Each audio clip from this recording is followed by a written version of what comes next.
Galing pala kami sa Pilipinas, dumaan pala kami sa Pearl Harbor sa Hawaii. At tapos, pumusok kami doon, pinipicturean ko mga picture doon.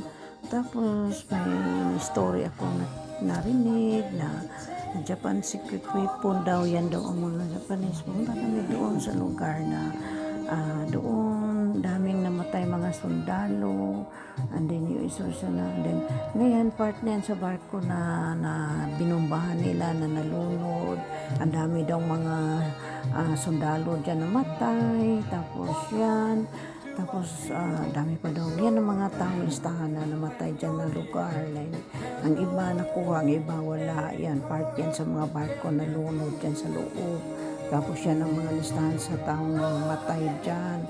Tapos may iba daw na hindi nakuha. Yan, yung tinitayuan yan, daan dyan ang barko na nalunod na binumbahan ng mga sundalong walang hiya na na mga Japanese sundalo. Yun.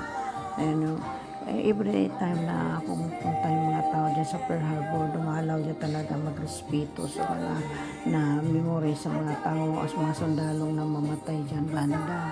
Punta pala kami dyan kasi yung asawa ko isang retired Navy, kaya ayun, nagrespeto kami doon. Lahat ng mga tao pumupunta doon, nagrespect kasi sila yung, namamatay sila dahil sa bansang US na binubahan ng mga walang hiyang mga Japanese.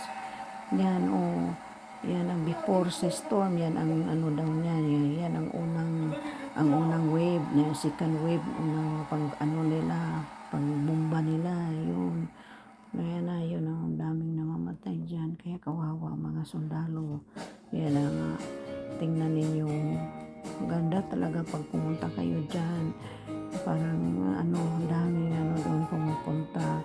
Mga building, pareho din ng Hong Kong. Thank you for watching. Bye.